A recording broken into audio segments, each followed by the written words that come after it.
The Pat O'Hara Show is sponsored by the River Shack Tavern, 3449 River Road in Jefferson.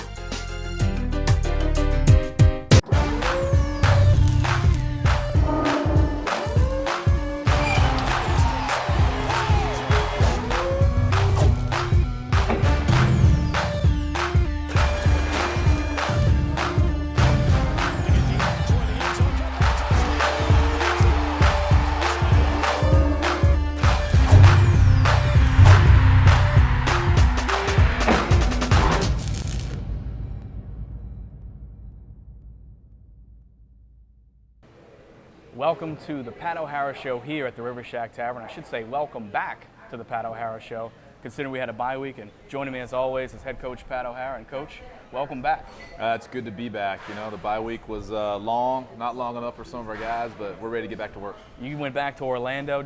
What did you do during the bye week? Did you do anything with football? I did. You know, I watched a lot of tape. I watched a lot of our tape and kind of take a step back and reevaluate where we're at. And in between getting that done, I had my honey-do list and cut the grass and did a few things around the house too. That's good, Coach. Well, I did the same thing. I definitely missed you on Monday here at River Shack Tavern where we tape.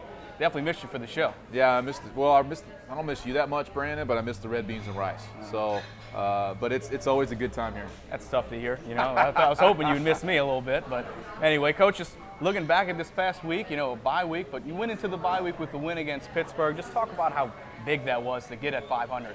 Well, obviously, first of all, we win at home. You know, we've got it. We talked about that all these weeks, Brandon, about winning at home. We're able to do that back to back. Offensively, we struggle a little bit. You know, we're still put up the 51 points. We scored more points than them, which is what you want, but we still struggle a little bit offensively. I thought Kurt was a little bit off of what he's normally capable of doing, so he's been getting banged around a little bit. The week was good for him to get healed up, though. We know emotions were running high in the game, a lot of familiarity between the two staffs and players and coaches alike. Just talk about that and the guys overcoming that. Well, you know, leading up to the game is more about, you know, the guys that are coaching, the guys that used to play here on the other team. And once the ball's kicked off, you know, it kind of goes away. It comes down to competing. And, Brandon, it's so difficult to win in this league. You know, you want to win any way you can, ugly or not. We're able to get that win. That was huge going in the bye week. I think it gave our guys a momentum lift. And when we came back to practice today, it showed their effort and their enthusiasm was on top. One of the things that stood out in that game is you were able to outlast Pittsburgh, especially in the second half. Just talk about your team's resiliency to kind of feel the fire and move forward. It's important that you understand and our team learns how to win even when it's kind of ugly or when it's really tight or when you have to have a defensive stand to win it. And we haven't had a game like that. We're able to do that. That was a good thing for our team to learn from. We're young. You know, we've talked about that all year. So to get a win like that and get an understanding of what it takes to win in this league, that was huge. You had 6 weeks of football, go into a bye week, now 12 straight weeks. It's almost like breaking in an engine. You talk about some of those younger guys and just getting a feel for the game, take a break, and then here comes the long haul. Talk about that. 12 straight weeks. You know, we went, 6 weeks, a couple weeks at camp. That was 8-9 weeks. And so we've got 12 straight here and then playoffs and then hopefully an Arena Bowl. So we've got a long stretch here. We've got to stay healthy and we've got to continue to get better each week. Of course, I said 12 weeks. I meant 14, looking at 15 weeks. That's right. That's right. Coach, just talk about Pittsburgh and the game itself and just how it all unfolded. You guys overcame a lot of adversity, especially on that offensive line and protection issues. And you talked about Kurt a little bit already. Just talk about just battling. Well, I thought we protected better. You know, I thought at times Kurt maybe held on the ball a little bit. It was uncharacteristic for him. But I thought we protected better. That was good. But, you know, you kick off the ball to P.J. Barrett and he takes it to the house on the first play of the game. We talked all week about his ability to do that. We weren't able to get that done, but you're right. To come back from that adversity, to fight through some things, some penalties, it was good to see. We'll talk more about the New Orleans VooDoo coming back after this break. You're watching the Pat O'Hara Show here at the River Shack Tavern. Stay tuned for more VooDoo action coming up next.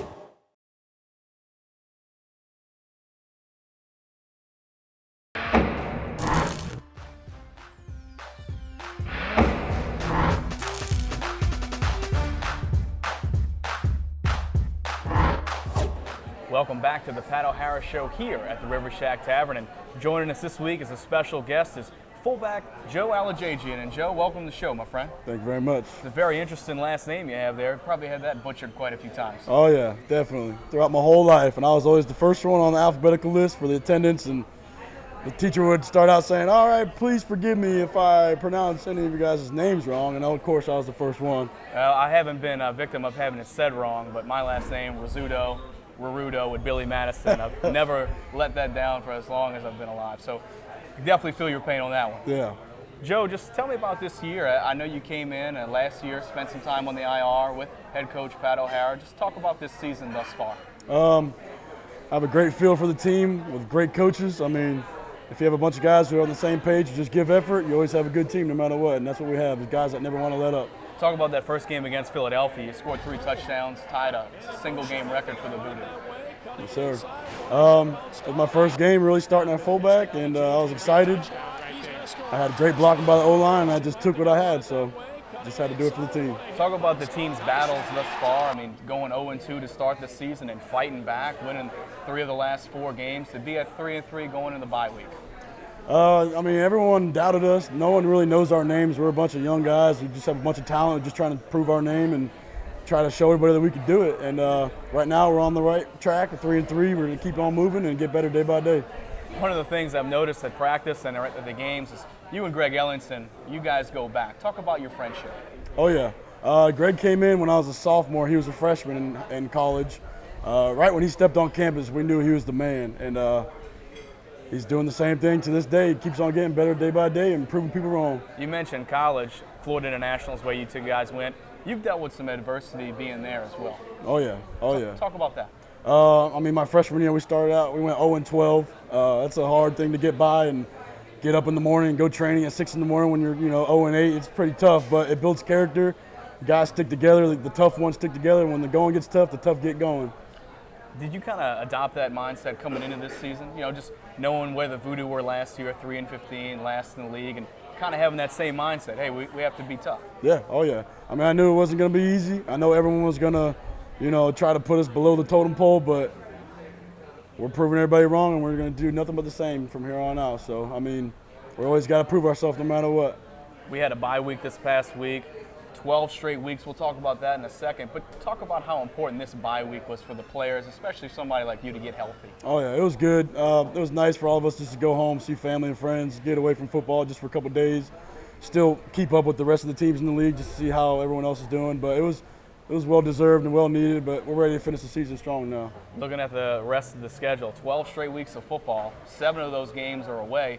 Talk about that stretch and how big of a challenge it's going to be for you guys. We actually like the road games, man. I mean, it's nice for us. It helps us, play in a rioted, controlled environment. Nothing against our fans. We just like playing against fans that boo against us. It gives us a little bit more motivation.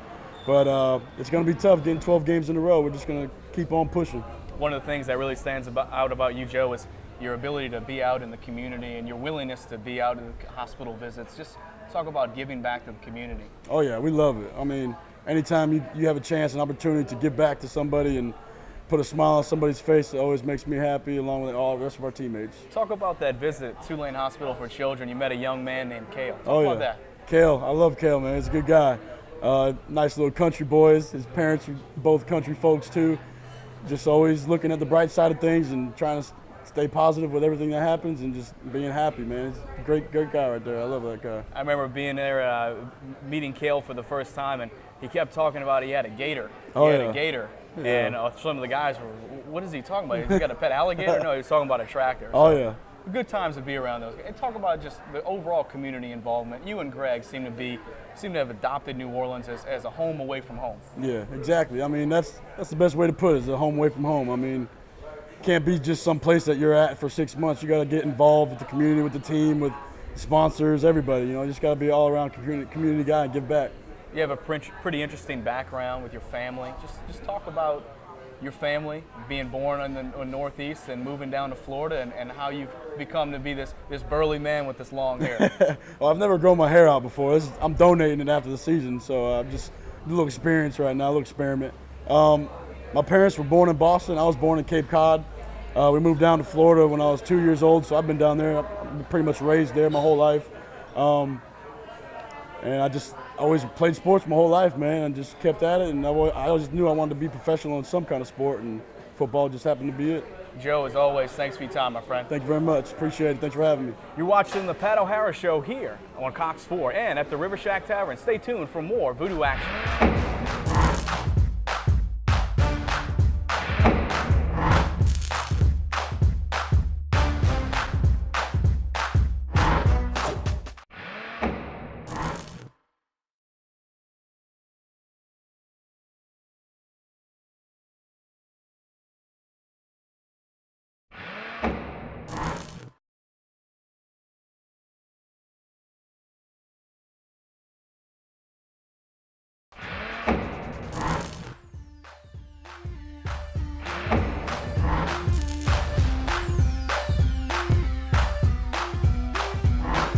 Welcome back to the Pat O'Hara Show here at the River Shack Tavern and on Cox 4. And Coach, just heard from VooDoo fullback Joe Alejajian, and we joke around about it. He's got a unique last name.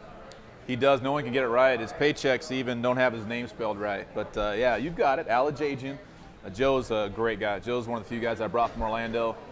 He's been one of the guys that's been the heart and soul of our team, and he's been a great addition. Notice he's been very consistent out there, and especially in pass protection. He seems to always find his way to actually help out his guys. Yeah, you know, he works tremendously hard, and he's a guy you can depend on. For us in Orlando, he's kind of a role player, and we brought him here and told him, here, year 2 now, it's time to step up your game, and he's done that so far. Talk about the rest of your team and made some acquisitions here during the bye week. Talk about the additions that we made. Well, during the bye week, you know, along with self-evaluation, we felt like, you know, we had an opportunity. We traded for Patrick Afif, who played for me in 2010 in Orlando when we went to the conference championship game and was a starter for us. And he became available. We were, you know, made a few phone calls. We were able to get a trade for a claim order position, which was really like a steal. So we got Patrick to help us out a little bit up front and provide more depth. I think that's important to help protect Kirk. Fans, if you have a chance to look at the website, Patrick Afif is not 6'6", 310. He is 6'7", 325. He made it a point to tell me that today at practice. So he's a big boy. Don't get him wrong. He's been around, and he's going to help this football team. And, Coach, just looking at the division, a lot of things surprising in the division this week. Yeah, division, all of a sudden we're at the top of the division. Some teams have lost below us. Tampa plays tonight, Monday night, in another conference-type game. So we're in great position. Like I was telling our team this morning, we're in great position here. Everything's in front of us to achieve our goals. Long way to go, but another division game this weekend. We're right where we need to be at the top of the division, though. Each and every week we introduce new players to you, the fans out there. And the first time we did this, we introduced Josh Bush. And we always like to quiz Coach and see if he knows his players. And this week's feature is going to be on a guy that spent his off-season in Brazil. I think you're going to absolutely know who I'm talking about. I know, because it's the first player ever recruited out of Brazil.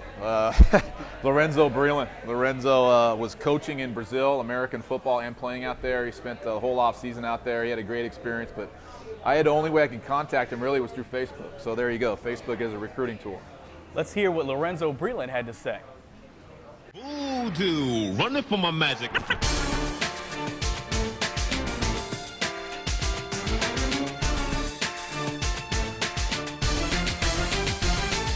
VooDoo, running for my magic. Favorite thing about New Orleans is definitely the food. You know, I like the food, like some, you know, some seafood, some shrimp, some catfish, you know, gumbo, red beans, all that kind of stuff. So definitely the food. It might be me. Yeah, I'm probably the funniest. You know, I kind of, you know, like to shake things up a little bit at practice, you know, get everybody going. So it might be me. I am pretty smooth, but probably, I'd say one of the little guys, probably Brutus. You know, we always joke with him, you know, he wears, you know, the shoes with no socks. So, you know, he thinks he's the best dressed, so probably Brutus. In the off season, I teach and coach high school and teach high school.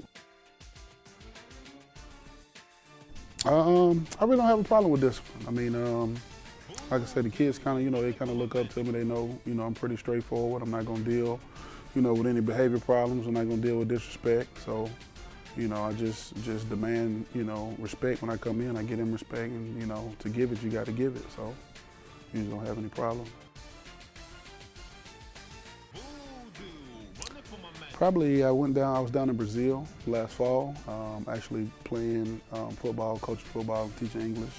And we actually won the football championship down there, the national championship in Brazil.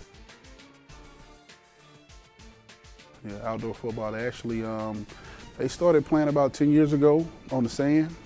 So this is like their third year on the grass, second or third year on the grass, playing in full pads. So it was definitely quite an experience.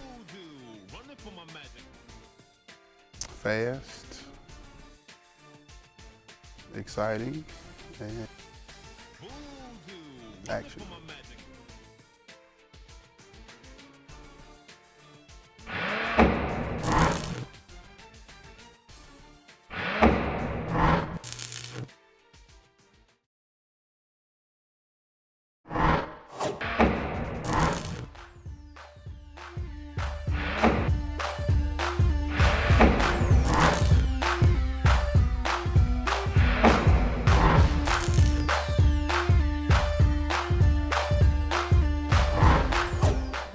Welcome back to the Pat O'Hara Show here at the River Shack Tavern and on Cox 4 for our final segment this week. And Coach, we turn our eyes to Jacksonville. What can you tell us about Jacksonville? Jacksonville's a team that hasn't had the start they wanted, but listen, they're the defending champions.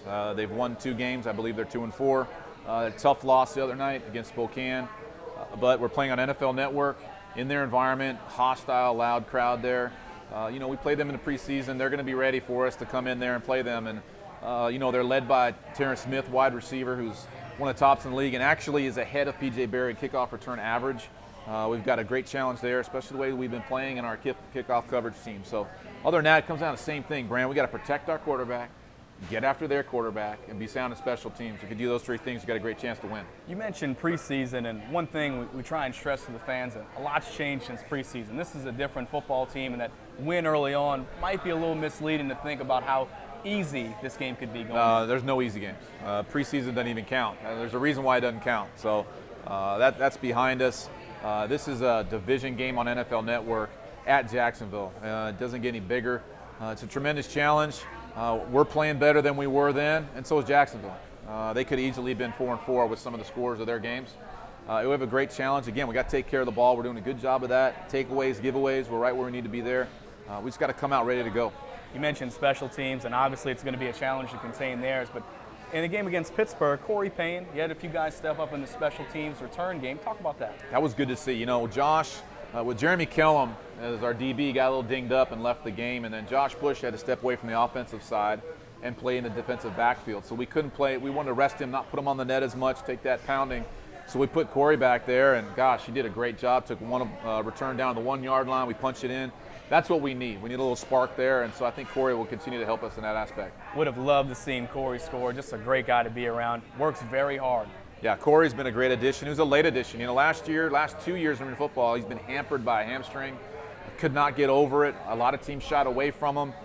Talked to him the whole off season, wasn't sure, and then right before camp, kind of just thought about it. We pulled the trigger on Corey, and I'm sure glad we did. You mentioned Jeremy Kellum, and one of the guys that's really stood out in the secondary thus far has been Jeremy Kellum. And what's his status going into this week? Jeremy worked really hard during the bye week to take care of that groin issue, and he worked out today. Didn't see any effects from it. He is a little taking care of it, making sure he doesn't fully open up on it, but I think Jeremy's going to be okay. Talk about your offensive line going in. I know Patrick Afif is an acquisition that we've made. Will we see him in this game? Possibility. Today was his first practice with us. He's pretty familiar with what we do because he's played for me in the past, but that's a decision we're going to have to make Wednesday. And so there's a competition going on over these next 3 days at the offensive line position. Talk about your defense. Obviously, this is a scoring game, but how big is your defense going to have their hands cut out for them this game? Well, they will. The quarterback is a big physical guy who can move around and have guys dragging on him, and the guy still makes throws and makes plays. So we've got to be sound in coverage, make sure we stay with our guy, because this guy's powerful, the quarterback's powerful, can move around and makes plays that you wouldn't see normally. So we've got to be sound there and really rush him and get after that quarterback. Coach, as always, thanks for your time. Good luck this week in Jacksonville. Thanks, Brandon. You've been watching the Pat O'Hara Show here at the River Shack Tavern. Fans, be sure to tune in to this week's game, the Net 10 NFL Network Game of the Week, when we go to Jacksonville. Stay tuned for that. Be back here next Monday. We tape here at the River Shack Tavern, and we look forward to seeing you.